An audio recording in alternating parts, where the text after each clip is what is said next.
Hi hello ಎಲ್ರಿಗೂ ನಮಸ್ಕಾರ. Welcome back to ಬಿಂದು ದೇವರಾಜ್ ಯೂಟ್ಯೂಬ್ ಚಾನಲ್. ಇವತ್ತಿನ ವಿಡಿಯೋದಲ್ಲಿ ನಾನು ನಿಮಗೆ ಈಸಿಯಾಗಿ ಮನೆಯಲ್ಲಿ ಹೇಗೆ ಗೋಬಿ ಮಂಚೂರಿ ಮಾಡೋದು ಅಂತ ಹೇಳ್ಕೊಡ್ತೀನಿ. ಇದಕ್ಕೆ ಯಾವುದೇ ರೀತಿಯ ಚಿಲ್ಲಿ ಸಾಸ್, ಟೊಮೊಟೊ ಸಾಸ್ನ ಯೂಸ್ ಮಾಡಿರಲ್ಲ. ಸಿಂಪಲ್ಲಾಗಿ ಮಾಡ್ಕೋಬೋದು ಮನೆಯಲ್ಲಿ. ಇನ್ನು ಯಾರೆಲ್ಲ ನಮ್ಮ ಚಾನಲ್ನ ಸಬ್ಸ್ಕ್ರೈಬ್ ಮಾಡಿಲ್ಲ, ಕೆಳಗಡೆ ಕಾಣ್ತಿರೋ ಸಬ್ಸ್ಕ್ರೈಬ್ ಬಟನ್ ಮೇಲೆ ಕ್ಲಿಕ್ ಮಾಡಿ ಮತ್ತು ಬೆಲ್ ಐಕಾನ್ ಮೇಲೆ ಕ್ಲಿಕ್ ಮಾಡಿ. ನಾನು ಯಾವುದೇ ರೀತಿಯ ವಿಡಿಯೋ ಅಪ್ಲೋಡ್ ಮಾಡಿದ್ರು ನಿಮಗೆ ನೋಟಿಫಿಕೇಷನ್ ಬರುತ್ತೆ. ಮೊದಲಿಗೆ ಈ ಥರ ಚೆಂದಾಗಿ ಹೆಚ್ಚಿಟ್ಕೊಂಡಿರೋ ಎಲೆಕೋಸನ್ನ ನೀಟಾಗಿ ತೊಳ್ಕೊಬೇಕು. ತೊಳ್ಕೊಂಡಿದ್ದಾದಮೇಲೆ ಅದನ್ನು ಚೆನ್ನಾಗಿ ನೀರನ್ನ ಸೋಸಬೇಕು. ಸೋಸಿ ಅದಕ್ಕೆ ರುಚಿಗೆ ತಕ್ಕಷ್ಟು ಉಪ್ಪು ಮತ್ತು ಕೇಸರಿ ಬಣ್ಣ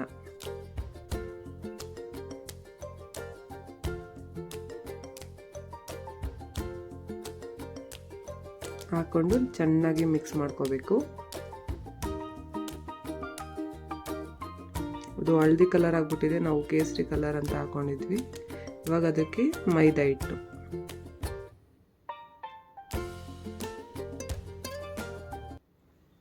ಇದನ್ನು ನೀಟಾಗಿ ಮಿಕ್ಸ್ ಮಾಡ್ಕೋಬೇಕು. ಇದಕ್ಕೆ ಯಾವುದೇ ರೀತಿಯ ನೀರನ್ನ ಆ್ಯಡ್ ಮಾಡಬಾರ್ದು, ಯಾಕೆಂದರೆ ಇದು ಎಲೆಕೋಸ್ ಆಗಿರೋದ್ರಿಂದ ಅದೇ ನೀರು ಬಿಟ್ಕೊಳ್ಳುತ್ತೆ.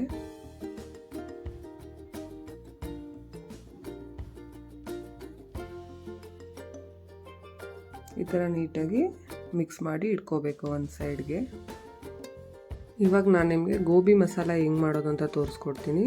ಸ್ವಲ್ಪ ಕೊತ್ತಂಬರಿ ಸೊಪ್ಪು,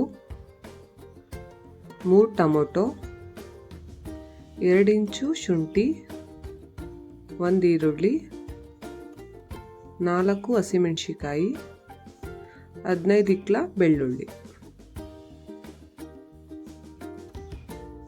ಇದನ್ನೆಲ್ಲ ಒಂದು ಜಾರ್ಗೆ ಹಾಕ್ಕೋಬೇಕು. ಇದನ್ನು ಸಣ್ಣದಾಗಿ ಮಿಕ್ಸಿ ಮಾಡ್ಕೋಬೇಕು. ಇದಕ್ಕೆ ಜಾಸ್ತಿ ನೀರು ಹಾಕೋಕೆ ಹೋಗ್ಬಾರ್ದು, ಯಾಕೆಂದರೆ ಟೊಮೊಟೊ ಹಾಕಿರ್ತೀವಿ. ಈ ಥರ ಚೆನ್ನಾಗಿ ರುಬ್ಕೊಂಡ್ಮೇಲೆ ಗೋಬಿ ಮಸಾಲ ರೆಡಿಯಾಗಿದ್ದಾದಮೇಲೆ ಒಂದು ಪಾತ್ರೆಗೆ ಸ್ವಲ್ಪ ಎಣ್ಣೆ ಕಾದ್ಮೇಲೆ ಸಣ್ಣದಾಗಿ ಹೆಚ್ಚಿಟ್ಕೊಂಡಿರೋ ಈರುಳ್ಳಿ ಹಾಕ್ಕೊಂಡು ನೀಟಾಗಿ ಫ್ರೈ ಮಾಡ್ಕೋಬೇಕು.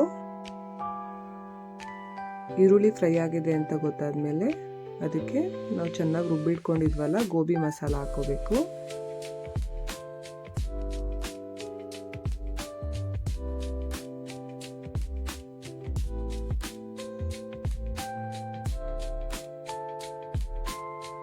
ಅದಕ್ಕೆ ಸ್ವಲ್ಪ ನೀರು ಆ್ಯಡ್ ಮಾಡ್ಕೋಬೇಕು.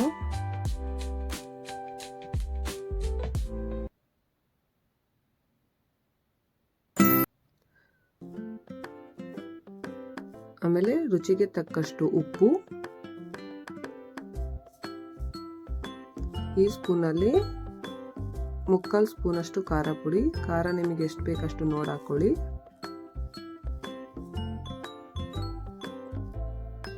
ಸ್ವಲ್ಪ ಇಂಗು, ಇದು ಟೇಸ್ಟ್ ಚೆನ್ನಾಗಿ ಬರಲಿ ಮತ್ತು ಡೈಜೆಷನ್ ಚೆನ್ನಾಗಾಗಲಿ ಅಂತ. ಇದಕ್ಕೆ ತಿಂಡಿ ಸ್ಪೂನಲ್ಲಿ 1 ಸ್ಪೂನು ಚಿಕನ್ ಮಸಾಲ ಮತ್ತು 1/4 ಸ್ಪೂನು ಗರಂ ಮಸಾಲ ಹಾಕೋಬೇಕು. ನಾನು ಅದನ್ನು ವಿಡಿಯೋ ಮಾಡೋದನ್ನ ಮಿಸ್ ಮಾಡಿಬಿಟ್ಟಿದ್ದೀನಿ. ಇದನ್ನು ಚೆನ್ನಾಗಿ ಬೇಯಿಸಿ ಒಂದು ಸೈಡ್ಗೆ ಎತ್ತಿಟ್ಕೋಬೇಕು.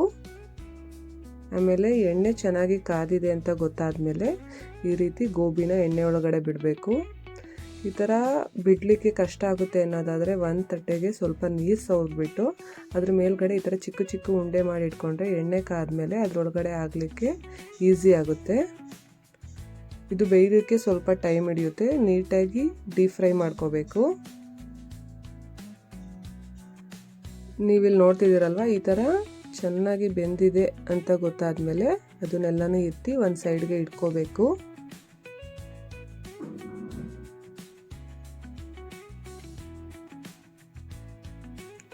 ಇದೇ ಥರ ಎಲ್ಲ ಗೋಬಿನೂ ಚೆನ್ನಾಗಿ ಬೇಯಿಸ್ಕೊಂಡು ಒಂದು ಕಡೆ ಇಟ್ಕೋಬೇಕು.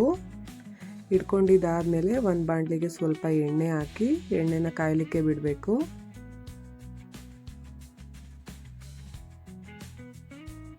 ಎಣ್ಣೆ ಕಾದ್ಮೇಲೆ ಅದಕ್ಕೆ ಸಣ್ಣದಾಗಿ ಹೆಚ್ಚಿಟ್ಕೊಂಡಿರೋ ಈರುಳ್ಳಿ ಹಾಕೋಬೇಕು. ಈರುಳ್ಳಿನ ಸ್ವಲ್ಪ ಫ್ರೈ ಮಾಡಿಕೊಂಡು ಈರುಳ್ಳಿ ಚೆನ್ನಾಗಿ ಫ್ರೈ ಆದಮೇಲೆ ಅದಕ್ಕೆ ಚೆನ್ನಾಗಿ ಬೇಯಿಸಿಟ್ಕೊಂಡಿರೋ ಗೋಬಿನ ಆ್ಯಡ್ ಮಾಡ್ಕೋಬೇಕು. ಗೋಬಿನ ಸ್ವಲ್ಪ ಮಿಕ್ಸ್ ಮಾಡ್ಕೋಬೇಕು ಫ್ರೈ ಆಗಿರೋ ಈರುಳ್ಳಿ ಜೊತೆಗೆ.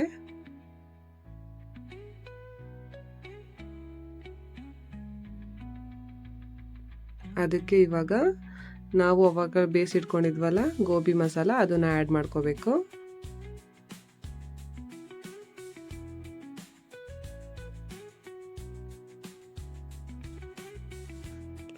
ಇದು ಸೋಯಾ ಸಾಸ್ನ ಆ್ಯಡ್ ಮಾಡ್ತಾ ಇದ್ದೀವಿ. ಇದು ಆಪ್ಷನಲ್ಲು, ಬೇಕಂದರೆ ಹಾಕೋಬೋದು, ಇಲ್ಲಾಂದರೆ ಬೇಡ. ಸೋಯಾ ಸಾಸ್ ಹಾಕೋದ್ರಿಂದ ಗೋಬಿ ಸ್ವಲ್ಪ ಕಲರ್ ಬರುತ್ತೆ ಅಂತ. ಅದನ್ನು ನೀಟಾಗಿ ಈ ಥರ ಮಿಕ್ಸ್ ಮಾಡ್ಕೋಬೇಕು. ಗೋಬಿ ಮಸಾಲ ಆಗಲಿ ಸೋಯಾ ಸಾಸ್ ಆಗಲಿ ನಿಮಗೆ ಎಷ್ಟು ಬೇಕು ಅಷ್ಟು ಹಾಕ್ಕೊಂಡು ಮಿಕ್ಸ್ ಮಾಡ್ಕೋಬೇಕು. ಇವಾಗ ನೋಡ್ತಿದ್ದೀರಲ್ಲ ನೀಟಾಗಿ ಮಿಕ್ಸ್ ಆಗಿದೆ. ಅದಕ್ಕೆ ಸ್ವಲ್ಪ ಕೊತ್ತಂಬರಿ ಸೊಪ್ಪನ್ನ ಆ್ಯಡ್ ಮಾಡಿದ್ರೆ ಗೋಬಿ ಮಂಚೂರಿ ರೆಡಿ. ನೀವು ಇದೇ ಥರ ಗೋಬಿ ಮಂಚೂರಿ ಮಾಡಿ ಹೇಗಿತ್ತು ಅಂತ ಕಮೆಂಟ್ ಬಾಕ್ಸ್ನಲ್ಲಿ ತಿಳಿಸ್ಕೊಡಿ. ಇದೇ ಥರ ಮೋರ್ ರೆಸಿಪಿಗಾಗಿ ನಮ್ಮ ಯೂಟ್ಯೂಬ್ ಚಾನಲ್ ಸಬ್ಸ್ಕ್ರೈಬ್ ಮಾಡೋದು ಮಾತ್ರ ಮರಿಬೇಡಿ. Thank you for watching video.